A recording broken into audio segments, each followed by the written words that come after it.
لے کر بھی ایسے متولیوں کو ہٹوا دے جو پیسے کھا جاتے ہو، وقف کی پراپرٹیوں کو ضائع کرتے ہو، برباد کرتے ہو. ایسوں کو کوئی حق نہیں پہنچتا کہ وہ متولی بن کر کے صرف عہدوں پر جمے رہے. اور سن لیجئے، میں صاف بات آپ سے عرض کروں گا، شرعی بات کہوں گا جو کہوں گا آپ سے.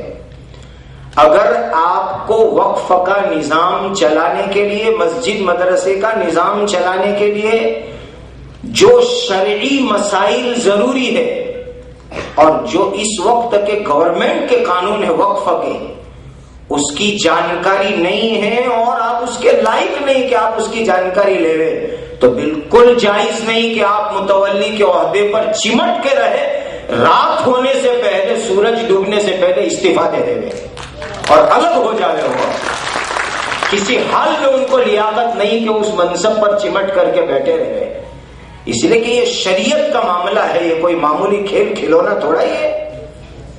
اور یاد رکھ لو، ایک قصہ میں عبرت کے لیے سنایا کرتا ہوں حضرات، کسی مرنے والے کی بری بات کبھی کہنی نہیں چاہیے. ہمارے یہاں ایک آدمی کا انتقال ہو گیا ہے، اللہ ہم سب کو بری موت سے حفاظت میں رکھے. انتقال کے بعد اس کے پورے بدن کے اوپر کالا پن آ گیا ہے.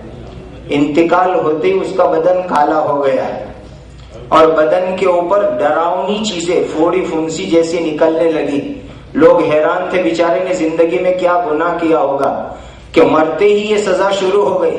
سن لو کان کھول کر کے. اس کے بڑے بیٹے کو پوچھا گیا کہ آپ کے ابا جان سے ایسا کون سا گناہ ہوا تھا؟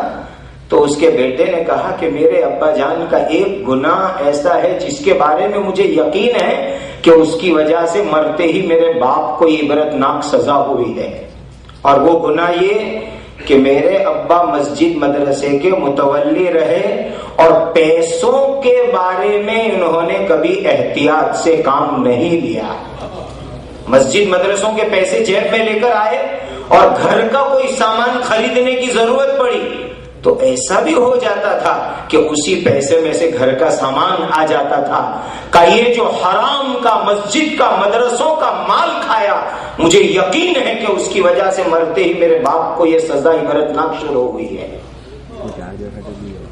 حضرات میں آپ کو کہوں، کوئی میرے گھر میں سے چوری کر لے رہے، مجھ سے آ کر معافی مانگ لے رہے، میں معاف کر دوں گا، انشاءاللہ اللہ بھی اس کو معاف کر دیں گے، وہ خدا سے معافی مانگے.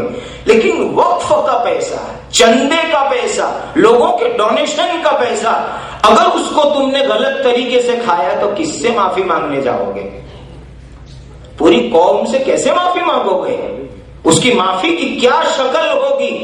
اسی لیے وقف کی پراپرٹی، وقف کا چندہ اور اس کی انکم کو ضائع اور برباد کرنے سے اپنے آپ کو بچاؤ، ورنہ دنیا میں رسوائی ہے، آخرت میں خطرناک سزا ہے. اور میں آپ سے آگے کہوں کہ حضرات یہ چند چھوٹی چھوٹی باتوں کو آپ ملحوظ رکھیں. آج جنرلی ہمارے یہاں مسجد مدرسوں کے اندر یہ چیزوں کا کوئی انتظام نہیں ہے، آڈٹ نہیں ہوتا ہے. پابندی سے آڈٹ کرواؤ. ٹرسٹوں کے ٹرسٹ ڈیڈ سلامت نہیں ہے، اس کو سامنے رکھو. اور جمعہ کو پیٹی کھولو، جمعہ کے بعد تو 2 آدمی کی حاضری میں کھولو تاکہ کسی کو شک نہ ہوئے کہ متولی صاحب. ایک جگہ کے بارے میں سنا یہی سورت شہر میں کہ جمعہ کا غلہ جیسے ہی آیا، متولی صاحب نے اس میں سے پیسے لے کر مسجد کے خادم صاحب کو کہا کہ مجھے بھوک بہت لگی ہے اور اب تک جو پراپرٹیاں ہماری رجسٹر نہیں ہے ان کو جلدی جلدی رجسٹر کرواؤ. یہ بھی بہت بڑی ذمہ داری ہے. اور یہ بھاڑا وغیرہ کے معاملے میں آپ سے کیا کہوں، ابھی آپ سن رہے تھے آج کتنے مدرسے مسجد ایسی ہے کہ اس کے کھیت لوگوں نے گھڑوں پر لیے ہیں، کھیڑنے کے لیے لیے ہیں، کھیتی کے لیے لیے ہیں، برسہاں برس کی گھڑوں مسجد مدرسے میں جمع نہیں کروائی، اور وہ یوں سمجھتا ہے کہ میں نمازی ہوں، میری نماز مجھے جنت میں لے جائے گی. قسم خدائے پاک کی مسجد کی گھڑوں ادا نہ کرے اور پھر وہ نمازی بن کے رہے گا، اللہ کی مغفرت نہیں ہوگی، اس کی خدا اس کی مغفرت نہیں کریں گے.